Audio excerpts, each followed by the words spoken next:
Well, howdy party people and space cadets, and welcome to Retro, Random, and Rare, the show where I talk about something from my personal collection that fits into one of, if not several of, the aforementioned categories. I'm your host, Spider Slim, and this week's episode is brought to you by J Super Awesome, with a J and a Super Awesome.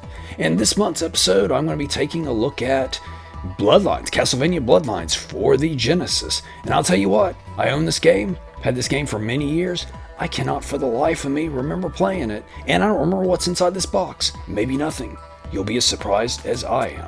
But I do remember I got this one at Toys R Us on clearance. I think it was $5. And also, interesting, at least to me, this is the only Genesis game I think I ever owned that came in the cardboard box. All the rest of them were the clamshells. But people speak very highly of this one, and it's supposed to push the Genesis hardware, I mean, pretty much as far as it goes. And yeah, people are very fond of this one, and I can kind of see why. I mean, that is an awesome looking cover. I can't for the life of me remember why I don't remember it. Maybe it's a conspiracy. Anyway, let's begin, and I should put on the crusty, icky human gloves to get it started. Okay, and we have this one. They totally changed up. I don't know if it was for cost cutting or they wanted to be a little bit more like the Super Nintendo, but they changed these cardboard packages. But interestingly with theirs, they slid. It's like kind of a slip case.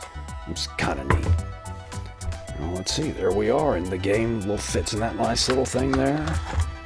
And we have Castlevania Bloodlines, the cover artwork, but I mean, that is a nice, very nicely illustrated picture there. Now, if I'm not mistaken, I think this is the one where it has two playable characters, a guy with a whip and a guy with a spear. Where's the guy with the spear?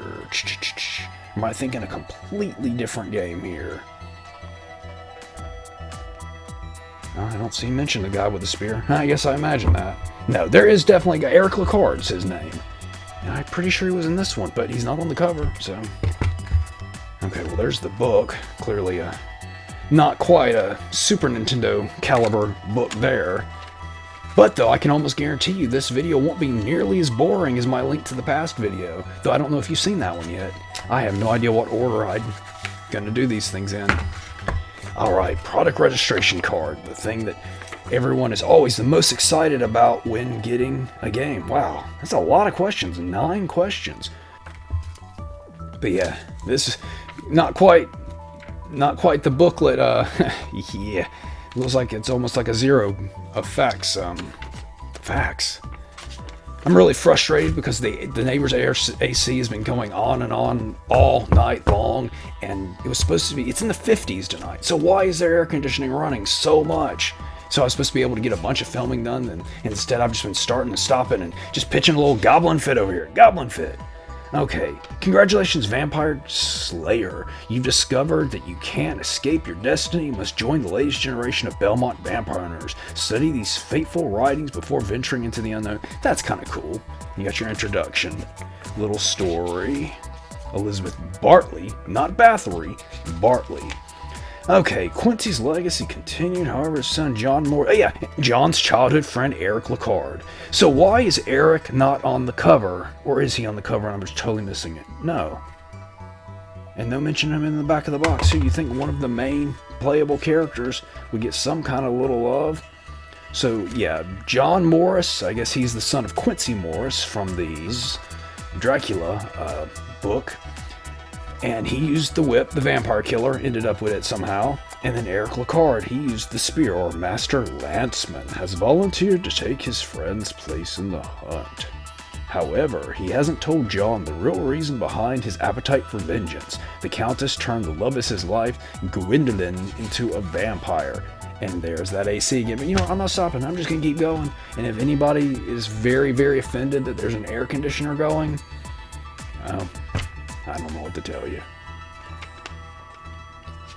Okay, the hunt begins. Just tell you how to put it on there. Password system. Ugh, not a save battery, but a password.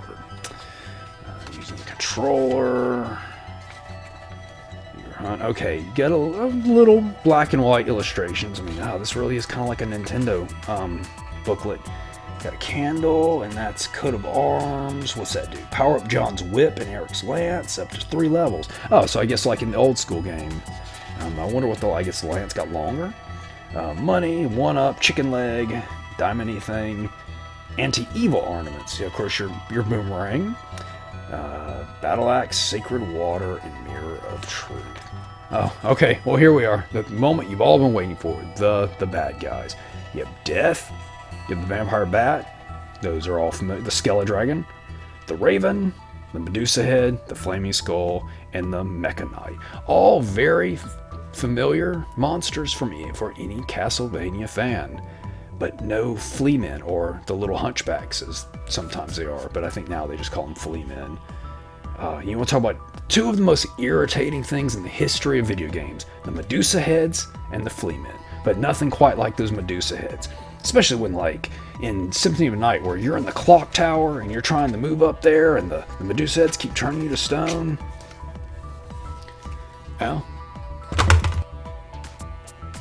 Well, that's all for this frustrating look at Castlevania Bloodlines. Please like, comment, subscribe, and may your pants always be filled with Medusa Heads.